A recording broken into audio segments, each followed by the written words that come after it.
ਗੁਰੂ ਅਰਜਨ ਦੇਵ ਸੱਚੇ ਪਾਤਸ਼ਾਹ ਜੀ ਬਚਨ ਕਰਦੇ ਰਾਮ ਕਲੀ ਰਾਗ ਦੇ ਅੰਦਰ ਕਿ ਜਿਹੜੇ ਰੱਬ ਦੇ ਪਿਆਰੇ ਹੁੰਦੇ ਨੇ ਉਹ ਕੀ ਕਰਦੇ ਨੇ। ਇੱਦਾਂ ਹੁੰਦਾ ਨਾ, ਸੰਤ ਗੋਬਿੰਦ ਕੇ ਏਕੇ ਕਾਮ। ਕਬੀਰ ਸਾਹਿਬ ਨੇ ਕਿਹਾ ਕਿ ਸੰਤ ਜਪਾਵੇ ਨਾਮ। ਗੁਰੂ ਅਰਜਨ ਸਾਹਿਬ ਜੀ ਨੇ ਕਿਹਾ ਵੀ ਸੰਤ ਇੱਥੇ ਆਣ ਕੇ ਕੀ ਕਰਦੇ ਨੇ ਧਰਤੀ ਦੇ ਉੱਤੇ। ਬਚਨ ਇੱਥੋਂ ਆਰੰਭ ਕਰਦੇ ਕਿ ਕਾਹੂ ਬਿਹਾਵੇ ਰੰਗ ਅਰ ਰੂਪ, ਰੰਗ ਰਸ ਰੂਪ। ਦੁਨੀਆ ਰੂਪ ਦੇ ਪਿੱਛੇ ਪਾਗਲ ਹੋਈ ਫਿਰਦੀ ਹੈ,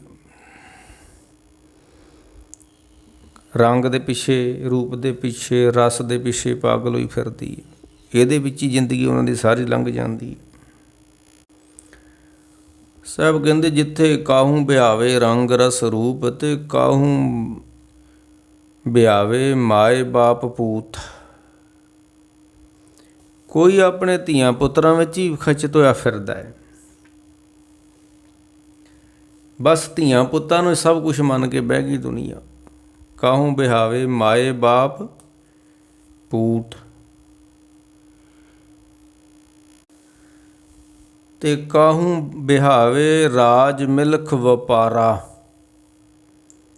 ਕੋਈ ਰਾਜ ਦੇ ਪਿੱਛੇ ਪਾਗਲ ਹੋ ਗਿਆ, ਕੋਈ ਧਨ ਦੌਲਤ ਵਪਾਰ ਦੇ ਪਿੱਛੇ ਹੀ ਪਾਗਲ ਹੋ ਗਿਆ, ਕੋਈ ਰੂਪ ਰੰਗ ਰਸ ਦੇ ਪਿੱਛੇ ਹੀ ਪਾਗਲ ਹੋ ਗਿਆ, ਕੋਈ ਸਿਰਫ ਆਪਣੇ ਧੀਆਂ ਪੁੱਤਰਾਂ ਮਾਂ ਬਾਪ ਜੋਗਾ ਹੀ ਰਹਿ ਗਿਆ। ਤੇ ਰੱਬ ਦੇ ਪਿਆਰੇ ਕੀ ਕਰਦੇ ਫਿਰ? ਜੇ ਕਾਹੂ ਬਿਹਾਵੇ ਰਾਜ ਮਿਲਖ ਵਪਾਰਾ, ਤੇ ਉਹ ਕੀ ਕਰਦੇ ਨੇ ਰੱਬ ਦੇ ਪਿਆਰੇ? ਸੰਤ ਬਿਹਾਵੇ ਹਰ ਨਾਮ ਆਧਾਰਾ। ਜਿਸ ਤਰ੍ਹਾਂ ਜੈਸੇ ਮੂੜ ਕਟੰਬ ਪਰਾਇਣ। ਜਿਹੜਾ ਮੂਰਖ ਬੰਦਾ ਉਹਦੀ ਪ੍ਰੀਤ ਬੜੀ ਕੁਟੰਬਨਾ ਹੁੰਦੀ ਹੈ। ਮੂੜ ਕਟੰਬ ਪਰਾਇਣ। ਪਰਿਵਾਰ ਉਹਦੀ ਜ਼ਿੰਦਗੀ ਦਾ ਆਧਾਰ ਬਣ ਚੁੱਕਾ ਹੁੰਦਾ ਹੈ। ਕਈਆਂ ਦੀ ਜ਼ਿੰਦਗੀ ਦਾ ਆਧਾਰ ਧਨ ਬਣਿਆ ਹੋਇਆ ਹੈ। ਲੋਭੀਏ ਕਾ ਧਨ ਪ੍ਰਾਣ ਆਧਾਰ। ਜੇ ਇਹਨਾਂ ਲੋਕਾਂ ਦੇ ਆਸਰੇ ਨੇ,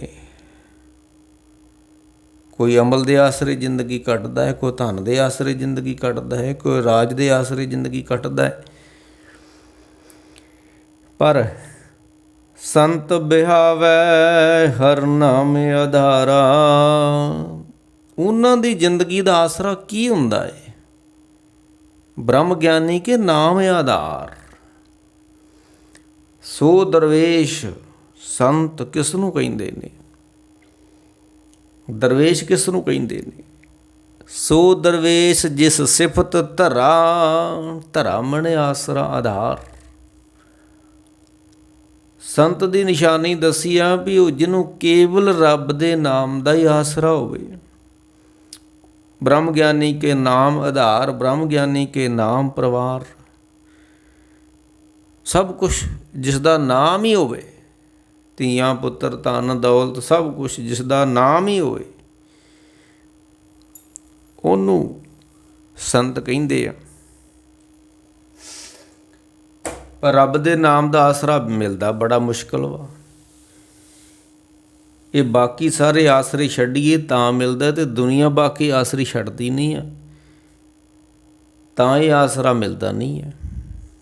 ਜਿੱਦਾਂ ਭਗਤ ਜੀ ਨੇ ਕਿਹਾ ਕਿ ਉਹ ਰਸ ਛੋਡੇ ਇਹ ਰਸ ਆਵਾ, ਇਹ ਰਸ ਪੀਆ ਉਹ ਰਸ ਨਹੀਂ ਪਾਵਾ। ਜਿੰਨਾ ਚਿਰ ਹੱਥਾਂ ਵਿੱਚ ਪੱਥਰ ਲਈ ਫਿਰਦੇ ਹਨ ਤੇ ਇਹ ਸੁੱਟਦੇ ਨਹੀਂ, ਉਹਨਾਂ ਚਿਰ ਹੀਰੇ ਇਹਨਾਂ ਹੱਥਾਂ ਵਿੱਚ ਨਹੀਂ ਆ ਸਕਦੇ। ਇਹ ਰਸ ਛੋਡੇ ਉਹ ਰਸ ਆਵਾ, ਉਹ ਰਸ ਪੀਆ ਇਹ ਰਸ ਨਹੀਂ ਬਾਵਾ। ਹਾਂਜੀ, ਇਸ ਕਰਕੇ ਉਹ ਰੱਬ ਦਾ ਆਸਰਾ ਮਿਲਦਾ ਨਹੀਂ ਤੇ ਲੋਕੀ ਧਰਮ ਦੇ ਕੱਪੜੇ ਪਾ ਕੇ ਤੇ ਲੋਕ ਭਲਾਈ ਦੇ ਕੰਮਾਂ 'ਚ ਲੱਗ ਜਾਂਦੇ ਨੇ ਤੇ ਉਹ ਆਪਣਾ ਨਾਮ ਬਣਾਉਣ 'ਤੇ ਲੱਗ ਜਾਂਦੇ ਨੇ। ਜਿਸ ਨੇ ਬੜੀਆਂ ਖੂਬ 2 ਗੱਲਾਂ ਲਿਖੀਆਂ ਸੀ ਕਿ ਲੋਕੀ ਰੱਬ ਦਾ ਨਾਮ ਛੱਡ ਕੇ ਆਪਣਾ ਨਾਮ ਬਣਾਉਂਦੇ। ਹਰ ਬੰਦਾ ਆਪਣਾ ਨਾਮ ਬਣਾਉਣ ਲੱਗਾ ਹੋਇਆ। ਦੁਨੀਆਦਾਰ ਤਾਂ ਧਨ ਦੌਲਤ ਤੇ ਮਹਿਲ ਮਾੜੀਆਂ ਬਣਾਉਣ 'ਤੇ ਲੱਗਾ, ਅਤੇ ਧਰਮੀ ਬੰਦੇ ਆਪਣਾ ਨਾਮ ਬਣਾਉਣ 'ਤੇ ਲੱਗੇ ਹੋਏ ਨੇ। ਅਤੇ ਨਾਮ ਬਣਾਉਣ ਵਾਸਤੇ ਕਿਹੜੀ ਕਿਹੜੀ ਚੀਜ਼ ਦਾ ਉਹਨਾਂ ਨੇ ਆਸਰਾ ਲਿਆ ਵੀ ਸ਼ਾਇਦ ਇਸ ਤਰ੍ਹਾਂ ਸਾਡਾ ਨਾਮ ਬਣ ਜਾਏਗਾ ਦੁਨੀਆ ਉੱਤੇ। ਲੋਕੀ ਰੱਬ ਦਾ ਨਾਮ ਛੱਡ ਕੇ ਆਪਣਾ ਨਾਮ ਬਣਾਉਂਦੇ।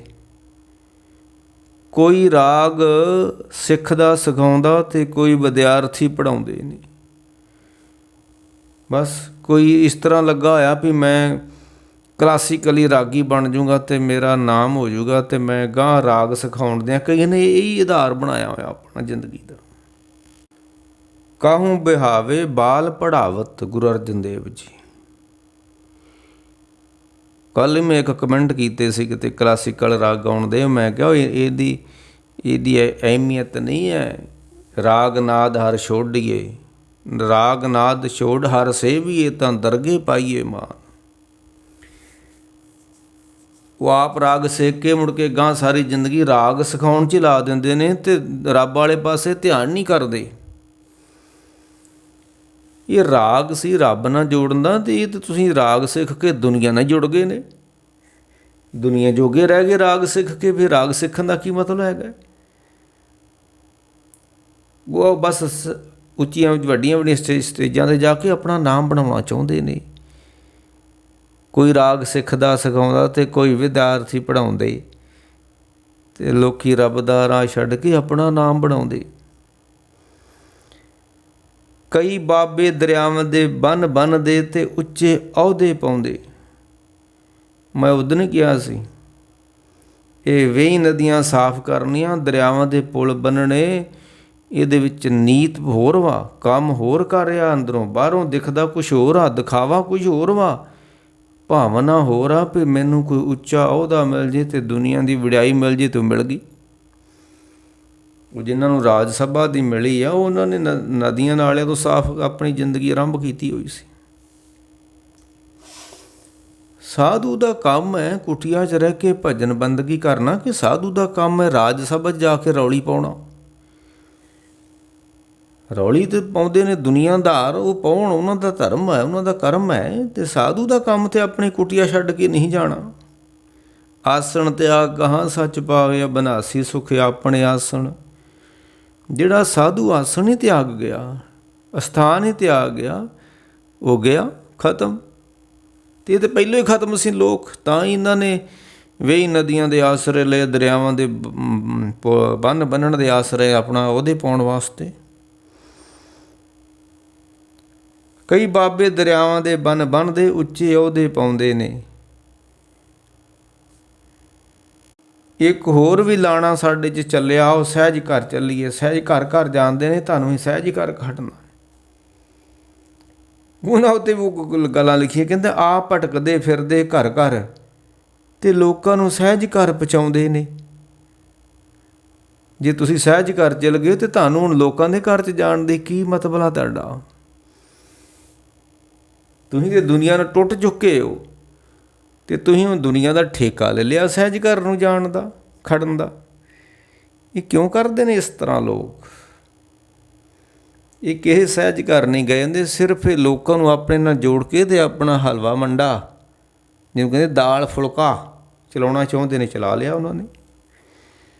ਆਹ ਭੜਕਦੇ ਫਿਰਦੇ ਘਰ ਘਰ, ਅਤੇ ਲੋਕਾਂ ਨੂੰ ਸਹਿਜ ਘਰ ਪਹੁੰਚਾਉਂਦੇ ਨੇ। ਜੋਗੀ ਛੱਡ ਕੇ ਮੱਠ ਨੂੰ, ਅਤੇ ਪਦਵੀ ਮੁੱਖ ਮੰਤਰੀ ਦੀ ਪਾਉਂਦੇ ਨੇ। ਇਹ ਕਿੱਧਰੋਂ ਤੁਰ ਗਈ ਦੁਨੀਆ? ਲੋਕੀ ਰੱਬ ਦਾ ਨਾਮ ਛੱਡ ਕੇ ਅਤੇ ਆਪਣਾ ਨਾਮ ਬਣਾਉਂਦੇ ਨੇ। ਗੁਰੂ ਅਰਜਨ ਸਾਹਿਬ ਜੀ ਕਹਿੰਦੇ ਨੇ ਕਿ ਕਾਹੂੰ ਬਿਹਾਵੈ ਵੇਦ ਅਰਬਾਦ। ਕੋਈ ਗ੍ਰੰਥ ਪੜ੍ਹ ਲੈਂਦਾ ਅਤੇ ਮੁੜ ਕੇ ਝਗੜੇ ਸ਼ੁਰੂ ਕਰ ਲੈਂਦਾ। ਹੁਣ ਇੱਕ ਗ੍ਰੰਥ ਦੂਸਰੇ ਗ੍ਰੰਥ ਨਾਲ ਰਲਣਾ ਨਹੀਂ ਗਾ, ਅਤੇ ਜਦੋਂ ਗ੍ਰੰਥ ਨਹੀਂ ਰਲਣੇ ਤਾਂ ਫਿਰ ਝਗੜੇ ਖੜੇ ਹੋ ਜਾਣੇ ਨੇ। ਹੁਣ ਗੁਰੂ ਗ੍ਰੰਥ ਸਾਹਿਬ ਜੀ ਭਾਈ ਗੁਰਦਾਸ ਦੀਆਂ ਵਾਰਾਂ ਨਾਲ ਰਲਣੇ ਨਹੀਂ। ਇੱਕ ਨੇ ਇੱਕ ਭਾਈ ਗੁਰਦਾਸ ਦੀਆਂ ਵਾਰਾਂ ਦਾ ਹਵਾਲਾ ਦੇਵੇਗਾ ਅਤੇ ਦੂਸਰਾ ਗੁਰੂ ਗ੍ਰੰਥ ਦਾ ਹਵਾਲਾ ਦੇਵੇਗਾ ਅਤੇ ਝਗੜਾ ਖੜਾ ਹੋ ਜਾਏਗਾ। ਹੁਣ ਗੁਰਬਾਣੀ ਤੇ ਕਹਿੰਦੀ ਕਿ ਧੰਨੇ ਧਨ ਪਾਇਆ ਧਰਨੀ ਧਰ ਮਿਲ ਜਨ ਸੰਤ ਸਮਾਨਿਆ। ਧੰਨਾ ਕਹਿੰਦਾ ਮੈਂ ਸੰਗਤ ਵਿੱਚ ਬੈਠਾ ਤਾਂ ਰੱਬ ਦੇ ਨਾਮ ਦੀ ਪ੍ਰਾਪਤੀ ਹੋ ਗਈ, ਧਨ ਪ੍ਰਾਪਤ ਹੋ ਗਿਆ। ਭਾਈ ਗੁਰਦਾਸ ਕਹਿੰਦੇ ਨੇ ਉਹਨੇ ਪੱਥਰ ਪੂਜਿਆ ਵਾ, ਬ੍ਰਾਹਮਣ ਪੂਜੇ, ਦੇਵਤਾ ਧੰਨਾ ਗਊ ਚਰਾਵਣ ਜਾਵੇ। ਹਾਂਜੀ, ਹੁਣ ਦੋਵਾਂ ਗੁਰੂ ਗ੍ਰੰਥ ਸਾਹਿਬ ਦੇ ਭਾਈ ਗੁਰਦਾਸ ਦੀਆਂ ਵਾਰਾਂ ਦਾ ਤੁਸੀਂ ਇੱਕ ਵਾਰ ਦਾ ਹਵਾਲਾ ਦੇਊਗਾ, ਦੂਜਾ ਗੁਰੂ ਗ੍ਰੰਥ ਸਾਹਿਬ ਦਾ ਹਵਾਲਾ ਦੇਊਗਾ ਅਤੇ ਝਗੜਾ ਖੜਾ ਹੋ ਜਾਣਾ। ਦੁਨੀਆ ਦਾ ਕੋਈ ਵੀ ਇੱਕ ਗ੍ਰੰਥ ਦੂਸਰੇ ਗ੍ਰੰਥ ਨਾਲ ਰਲਦਾ ਹੀ ਨਹੀਂ ਹੈ। ਅਤੇ ਗੁਰੂ ਅਰਜਨ ਸਾਹਿਬ ਕਹਿੰਦੇ ਕਾਹੂ ਬਿਹਾਵੇ ਬੇਦ ਅਰ ਬਾਦ। ਦੁਨੀਆ ਝਗੜਿਆਂ 'ਚ ਪੈ ਜਾਂਦੀ ਆ, ਗ੍ਰੰਥ ਪੜ੍ਹ ਲੈਂਦੀ ਆ। ਜਿੰਨੇ ਫਸਾਦ ਖੜੇ ਕੀਤੇ ਨੇ ਧਾਰਮਿਕ ਲੋਕਾਂ ਨੇ ਗ੍ਰੰਥ ਪੜ੍ਹ ਕੇ ਹੀ ਖੜੇ ਕੀਤੇ ਹੋਏ ਨੇ ਕਿ ਰੱਬ ਕਹਿੰਦਾ ਮੈਨੂੰ ਭੇਡੂ ਖਵਾਓ, ਰੱਬ ਮੈਨੂੰ ਕਹਿੰਦਾ ਦੁੰਬਾ ਖਵਾਓ, ਰੱਬ ਮੈਨੂੰ ਕਹਿੰਦਾ ਊਠ ਖਵਾਓ। ਇਹਨਾਂ ਨੇ ਗ੍ਰੰਥ ਪੜ੍ਹੇ ਨੇ, ਝਗੜਦੇ ਨੇ। ਹੁਣ ਸਾਡੇ ਵੀ ਕਹਿੰਦੇ ਨੇ, ਇਸ ਤਰ੍ਹਾਂ ਹੀ ਕਹਿੰਦੇ ਨੇ ਬਲੀ ਦਿਓ ਜੀ, ਫਲਾਣਾ ਖੁਸ਼ ਹੋ ਜਾਂਦਾ ਬਲੀ ਦੇਣ ਨਾਲ, ਦੇਵੀ ਖੁਸ਼ ਹੋ ਜਾਂਦੀ ਆ, ਰੱਬ ਖੁਸ਼ ਹੋ ਜਾਂਦਾ ਹੈ, ਚੰਡੀ ਖੁਸ਼ ਹੋ ਜਾਂਦੀ।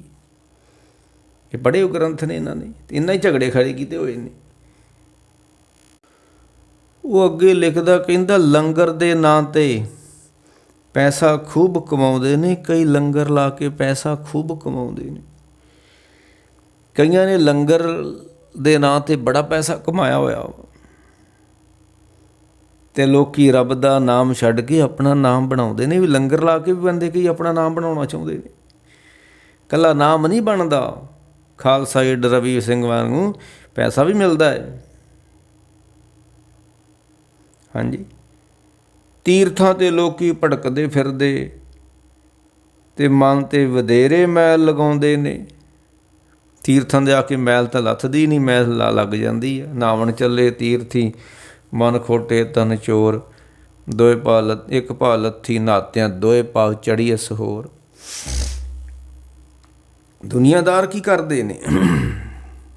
ਕਾਹੂ ਬਿਹਾਵੇ ਬੇਦ ਅਰ ਬਾਦ, ਕਾਹੂ ਬਿਹਾਵੇ ਰਸਨਾ ਸਾਧ। ਗੁਰੂ ਅਰਜਨ ਦੇਵ ਜੀ ਉਹ ਕਹਿੰਦੇ ਲੋਕੀ ਤੀਰਥਾਂ ਦੇ ਲੋਕੀ ਭਟਕਦੇ ਫਿਰਦੇ ਮਨ 'ਤੇ ਵਧੇਰੇ ਮੈਲ ਲਗਾਉਂਦੇ ਨੇ। ਵਿਰਲੇ ਵਿਰਲੇ ਕਰਨ ਬੰਦਗੀ। ਅੱਜ ਵੇਖ ਲਓ ਕਿਹੜੇ ਡੇਰੇ 'ਤੇ ਬੰਦਗੀ ਹੋ ਰਹੀ ਹੈ। ਬੰਦੂਕਾਂ ਨੇ, ਝਗੜੇ ਨੇ, ਧੜੇ ਨੇ, ਅਡੰਬਰ ਨੇ। ਕੋਈ ਵਾਤਾਵਰਨ ਪ੍ਰੇਮੀ ਬਣਿਆ ਫਿਰਦਾ ਹੈ, ਕੋਈ ਪ੍ਰੇਮੀ ਬਣਿਆ ਫਿਰਦਾ। ਉਹ ਰੱਬ ਦੇ ਪ੍ਰੇਮੀ ਤਾਂ ਬਣਿਆ ਹੀ ਕੋਈ ਨਹੀਂ। ਵਿਰਲੇ ਵਿਰਲੇ ਕਰਨ ਬੰਦਗੀ, ਆਪਾ ਸਗਲ ਮਿਟਾਉਂਦੇ ਨੇ। ਲੋਕ ਰੱਬ ਦਾ ਨਾਮ ਛੱਡ ਕੇ ਆਪਣਾ ਨਾਮ ਬਣਾਉਂਦੇ ਨੇ। ਇਸ ਤਰ੍ਹਾਂ ਹੀ ਚੱਲਣ ਦੇ। ਗੁਰੂ ਅਰਜਨ ਸਾਹਿਬ ਜੀ ਕਹਿੰਦੇ ਨੇ ਕਿ ਕਾਹੂ ਬਿਹਾਵੇ ਬੇਦ ਅਰ ਬਾਦ। ਝਗੜਿਆਂ ਦੇ ਵਿੱਚ ਜ਼ਿੰਦਗੀ ਕੱਟ ਰਹੀ ਹੈ। ਧਰਮੀ ਬੰਦੇ ਵੀ ਝਗੜੇ ਕਰਨ ਦੇ ਨੇ। ਅਸਲ 'ਚ ਉਹਨਾਂ ਨੂੰ ਧਰਮ ਦਾ ਪਤਾ ਨਹੀਂ ਲੱਗਾ। ਉਹ ਕੱਪੜੇ ਪਾ ਕੇ ਅਤੇ ਧਰਮ ਗ੍ਰੰਥ ਪੜ੍ਹ ਕੇ ਇੰਨੇ ਨੂੰ ਕਹਿ ਬੈਠੇ ਨੇ ਕਿ ਅਸੀਂ ਧਰਮ ਨੂੰ ਸਮਝ ਲਿਆ। ਉਹ ਇਸੇ ਨੂੰ ਧਰਮ ਮੰਨ ਕੇ ਬੈਠੇ ਹੋਏ ਨੇ। ਅਤੇ ਕਾਹੂ ਬਿਹਾਵੇ ਰਸਨਾ ਸਾਧ। ਅਤੇ ਬਹੁਤੇ ਲੋਕ ਤਾਂ ਰਸਨਾ ਦੇ ਸਵਾਦ ਵਿੱਚ ਹੀ ਪਏ ਹੋਏ ਨੇ। ਹੁਣ 5 ਗੁਰਦੁਆਰੇ ਇੱਕ ਪਿੰਡ ਦੇ ਵਿੱਚ, ਅਤੇ ਅੰਮ੍ਰਿਤ ਵੇਲੇ ਕੋਈ ਨੌਜਵਾਨ ਕੋਈ ਬੱਚਾ ਬੈਠ ਕੇ ਉੱਥੇ 5 ਬਾਣੀਆਂ ਪੜ੍ਹਦਾ ਨਹੀਂ, ਨਾ ਸੁਣਦਾ ਵਾ। ਏਡੀਆਂ ਏਡੀਆਂ ਬਿਲਡਿੰਗਾਂ ਬਣਾਈਆਂ ਹੋਈਆਂ ਅਸੀਂ। ਅਤੇ ਜਿੱਦਣ ਕੋਈ ਦਿਨ ਤਿਉਹਾਰ ਹੁੰਦਾ ਹੈ ਉਦਣ 2 ਕੰਮ ਹੋ ਜਾਂਦੇ ਨੇ। ਇੱਕ ਤਾਂ ਗੁਰੂ ਗ੍ਰੰਥ ਸਾਹਿਬ ਨੂੰ ਰੱਖ ਕੇ ਪਾਲਕੀ 'ਚ ਤੁਰ ਪੈਂਦੇ ਨੇ ਗਲੀਆਂ 'ਚ। ਹੁਣ ਏਡੀਆਂ ਏਡੀਆਂ ਵੱਡੀਆਂ ਬਿਲਡਿੰਗਾਂ ਬਣਾਈਆਂ ਗੁਰਦੁਆਰੇ ਬਹਿਣ ਵਾਸਤੇ, ਅਤੇ ਉੱਤੋਂ ਵੀ ਗੁਰੂ ਗ੍ਰੰਥ ਸਾਹਿਬ ਚੁੱਕ ਕੇ ਤੁਰ ਪੈਂਦੇ ਨੇ ਪਾਲਕੀ 'ਚ ਰੱਖ ਕੇ ਗਲੀਆਂ 'ਚ। ਅਤੇ ਜਾਂ ਫਿਰ ਲੰਗਰ ਦੀ ਭੇਟ ਚੜ੍ਹ ਕੇ ਗੁਰਦੁਆਰੇ 2 ਹੀ ਕਰਨ ਰਹੇ ਨੇ।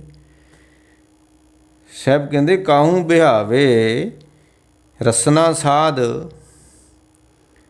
ਅਤੇ ਤੇ ਕਾਹੂ ਬਿਹਾਵੈ ਲਪਟ ਸੰਗ ਨਾਰੀ।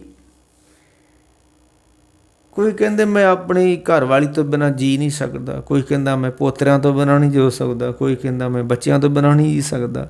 ਕੀ ਕੀ ਲੋਕਾਂ ਨੇ ਜ਼ਿੰਦਗੀ ਦੇ ਆਧਾਰ ਮਿੱਥੇ ਹੋਏ ਨੇ। ਜਦੋਂ ਵਿਛੋੜੇ ਪੈਂਦੇ ਨੇ ਫਿਰ ਰੋਂਦੇ ਨੇ, ਕਿਉਂਕਿ ਉਹਨਾਂ ਦੀ ਜ਼ਿੰਦਗੀ ਦਾ ਆਧਾਰ ਹੈ, ਤੇ ਰੋਣਾ ਤਾਂ ਹੈ ਹੀ। ਹੁਣ ਕਾਹੂ ਬਿਹਾਵੇ ਲਪਟ ਸੰਗ ਨਾਰੀ, ਤੇ ਸੰਤ ਰਚੇ ਕੇਵਲ ਨਾਮ ਆਧਾਰੀ। ਤੇ ਸੰਤ ਕਿੱਥੇ ਰਚੇ ਹੋਏ ਨੇ? ਰਾਜ ਸਭਾ 'ਚ ਜਾ ਕੇ। ਸੰਤ ਥੋੜ੍ਹਾ ਰਾਜ ਸਭਾ 'ਚ ਜਾਂਦੇ ਹੁੰਦੇ ਆ। ਨਹੀਂ ਨਹੀਂ ਨਹੀਂ, ਇਹ ਭ੍ਰਸ਼ਟ ਹੋ ਗਿਆ ਸਮਾਜ, ਅਤੇ ਇਹ ਸੰਤ ਸਮਾਜ ਵੀ ਭ੍ਰਸ਼ਟ ਸਮਾਜ ਦਾ ਹਿੱਸਾ ਬਣ ਚੁੱਕਾ ਹੈ। ਸੰਤਾਂ ਦਾ ਧਰਮ ਸੀ ਤਪੱਸਿਆ ਕਰਨੀ।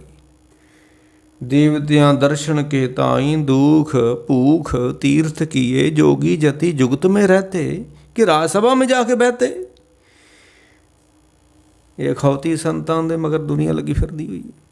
ਕੋਈ ਚਿੜੀਆਂ ਕਾਂ ਹੀ ਰੱਖ ਕੇ ਬੈਠਾ ਹੋਇਆ, ਇਹਨੂੰ ਧਰਮ ਮੰਨ ਕੇ ਬੈਠਾ, ਮयाल ਨੇ ਬਣਾ ਕੇ ਦੇਣਾ ਚਿੜੀਆਂ ਨੂੰ। ਲਓ ਸਾਹਿਬ ਕਹਿੰਦੇ ਨਹੀਂ ਨਹੀਂ, ਸੰਤ ਰਚੇ ਕੇਵਲ ਨਾਮ ਆਧਾਰੀ। ਸੰਤ ਜਪਾਵੇ ਨਾਮ, ਕੇਵਲ ਨਾਮ। ਹਾਂਜੀ, ਨਾਨਕ ਕੇ ਕਰ ਕੇਵਲ ਨਾਮ ਹੈ। ਇਹ ਡੰਬਰ ਨਹੀਂ ਸਨ ਜੋ ਕਰ ਬੈਠੀ ਦੁਨੀਆ ਧਰਮ ਦੇ ਵਿੱਚ। ਕਾਹੂ ਬਿਹਾਵੇ ਜੋਗ ਤਪ ਪੂਜਾ। ਕੋਈ ਯੋਗ ਸਾਧਨਾ 'ਚ ਲੱਗਾ ਹੋਇਆ, ਕੋਈ ਮੂਰਤੀਆਂ ਘੜ ਕੇ, ਕੋਈ ਬੰਦਿਆਂ ਦੀਆਂ ਫੋਟੋਆਂ ਰੱਖ ਕੇ ਪੂਜਾ ਕਰਨ 'ਤੇ ਲੱਗਾ ਹੋਇਆ। ਤੇ ਕਾਹੂ ਬਿਹਾਵੈ ਕਾਹੂ ਪਵਨ ਧਾਰ ਜਾਤ ਬਿਹਾਏ। ਕੋਈ ਪੁਰਾਣਾ ਜਾਮ ਕਰਨ 'ਤੇ ਲੱਗਾ ਹੋਇਆ ਵਾ। ਪਵਨ ਤੋਂ ਵੱਖਰੇ ਹੋ ਕੇ ਨਾਮ ਜਪਿਓ ਜੇ। ਲਓ, ਉਹ ਜਿੱਦਣ ਪਵਨ ਤੋਂ ਵੱਖਰੇ ਹੋ ਗਏ, ਚੌਂ ਜਾਣੇ ਚੁੱਕ ਕੇ ਮੜੀਆਂ 'ਚ ਫੂਕ ਦੇਣਾ ਕਿ ਪਵਨ ਤੋਂ ਵੱਖਰੇ ਹੋ ਕੇ ਨਾਮ ਹੀ ਜਪਿਆ ਜਾਂਦਾ ਹੁੰਦਾ। ਅਤੇ ਉਦਾਹਰਨ ਦੇਣਗੇ ਇਹ ਉਹ ਜਿਹੜੀ ਗੁਰਬਾਣੀ ਦੀ ਸ੍ਰੀ ਰਾਗ ਦੇ ਅੰਦਰ ਉਹ ਬਚਨ ਆਉਂਦਾ ਹੈ ਕਿ ਉਹ ਉਦਾਹਰਨ ਕੀ ਦਿੰਦੇ ਨੇ? ਆਖਣ ਸੁਣਨਾ ਪਾਉਣ ਕੀ ਬਾਣੀ। ਪਾਉਣ ਦੀ ਬਾਣੀ ਦਾ ਨਾਮ ਜਪਿਆ ਕਰੋ, ਵੱਖ ਹੋ ਕੇ ਪਾਉਣ ਤੋਂ। ਲੈ ਦੱਸੋ, ਕੋਈ ਪਾਉਣ ਦੀ ਕੋਈ ਬਾਣੀ ਹੁੰਦੀ? ਉਹ ਤਾਂ ਗੁਰੂ ਨਾਨਕ ਸਾਹਿਬ ਨੇ ਆਖਣ ਸੁਣਨਾ। ਬੜੇ ਲੋਕ ਰੱਬ ਦਾ ਨਾਮ ਆਖਦੇ ਨੇ, ਬੜੇ ਸੁਣਦੇ ਨੇ, ਪਰ ਜਾਂਦਾ ਕਿੱਥੇ ਸੁਣਿਆ ਪੜ੍ਹਿਆ? ਪਾਉਣ ਕੀ ਬਾਣੀ ਹਵਾ 'ਚ ਉੱਡੀ ਜਾਂਦਾ, ਕੋਈ ਅਸਰ ਕਰਦਾ ਹੀ ਨਹੀਂ। ਪਤਾ ਨਹੀਂ ਕੀ ਹੋ ਗਿਆ ਕਲਯੁੱਗ, ਨਾਮ ਦਾ ਅਸਰ ਹੁੰਦਾ ਹੀ ਨਹੀਂ ਹਿਰਦੇ ਅੰਦਰ। ਕਿਉਂ? ਆਖਣ ਸੁਣਨਾ ਪਾਉਣ ਕੀ ਬਾਣੀ ਕਿਉਂ ਨਹੀਂ ਹੁੰਦਾ? ਹਵਾ 'ਚ ਕਿਉਂ ਉੱਡਦਾ ਹੈ? ਪਾਉਣ ਦੀ ਬਾਣੀ ਕਿਉਂ ਬਣਦਾ? ਇਹ ਮਨ ਰੱਤਾ ਮਾਇਆ, ਉਹ ਅੰਦਰ ਰੰਗ ਹੀ ਗੂੜਾ ਕਾਲਾ ਚੜ੍ਹਿਆ ਹੋਇਆ, ਅਤੇ ਹੁਣ ਰੱਬ ਨਾਮ ਦਾ ਰੰਗ ਉੱਥੇ ਚੜ੍ਹਦਾ ਹੀ ਨਹੀਂ ਹੈ ਹੁਣ। ਇਸ ਕਰਕੇ ਸਾਹਿਬ ਕਹਿੰਦੇ ਨੇ ਕਾਹੂ ਪਵਨ ਧਾਰ ਜਾਟ ਬਹਾਏ। ਕੋਈ ਪਵਨ ਆਸਣ ਲਾ ਕੇ ਬੈਠਾ ਹੋਇਆ ਵਾ। ਪਰ ਸੰਤ ਬਿਹਾਵੈ। ਸੰਤਾਂ ਦੀ ਕਿੰਨਾ ਜ਼ਿੰਦਗੀ ਬਤੀਤ ਹੁੰਦੀ ਆ। ਸੰਤ ਕੀ ਕਰਦੇ ਨੇ? ਸੰਤ ਬਿਹਾਵੈ ਕੀਰਤਨ ਗਾਵੈ। ਸੰਤ ਬਿਹਾਵੈ ਕੀਰਤਨ ਗਾਵੈ। ਬਸ ਸੰਤਾਂ ਦੀ ਜ਼ਿੰਦਗੀ ਕਿਸ ਤਰ੍ਹਾਂ ਬਤੀਤ ਹੁੰਦੀ ਹੈ? ਕੀਰਤਨ ਗਾਵੈ। ਬਸ ਰੱਬ ਦੇ ਚਰਨਾਂ ਦੇ ਉਹਦੀ ਸਿਫਤੋ ਸਲਾਹ 'ਚ ਲੱਗੇ ਹੋਏ ਨੇ। ਅਤੇ ਬੰਦੇ ਆਪੋ ਆਪਣਾ ਨਾਮ ਬਣਾਉਣ 'ਤੇ ਲੱਗੇ ਹੋਏ ਨੇ। ਕੋਈ ਕੀਰਤਨ ਸਿਖਾਉਣ 'ਤੇ ਲੱਗਾ ਹੋਇਆ, ਕੋਈ ਬਾਣੀ ਸਿਖਾਉਣ 'ਤੇ ਲੱਗਾ। ਇਹ ਆਪਣਾ ਨਾਮ ਬਣਾਉਣ 'ਤੇ ਲੱਗੇ ਹੋਏ ਨੇ। ਮਾੜਾ ਕੰਮ ਨਹੀਂ ਹੈ ਕੀਰਤਨ ਸਿਖਾਉਣਾ, ਪਰ ਭਾਵਨਾ ਨਾ ਹੋਵੇ ਆਪਣਾ ਨਾਮ ਬਣਾਉਣ ਦੀ। ਹਾਂਜੀ, ਭਾਵਨਾ ਇਹ ਹੋਏ ਕਿ ਮਿਟਾ ਦੇ ਆਪਣੀ ਹਸਤੀ ਕੋ ਜੇ ਕਿਸੇ ਮਰਾਤਬੇ ਕੋ ਚਾਹਤਾ ਹੈ। ਕਿਉਂ? दाना खाक में मिल के गुले गुलजार होता है। जिन्ना चिर दाना मिटदा नहीं आ, फुल फल नहीं उच्चे आउंदे। जिन्ना चिर हौं ना मिटे कि मैं आ, ਮੈਂ ਰਾਗੀ, ਮੈਂ ਢਾਡੀ, ਮੈਂ ਫਲਾਨਾ, ਇਹਨਾਂ 'ਚ ਰੱਬੀ ਰਸ ਨਹੀਂ ਹੈ ਉਹਨਾਂ 'ਚ।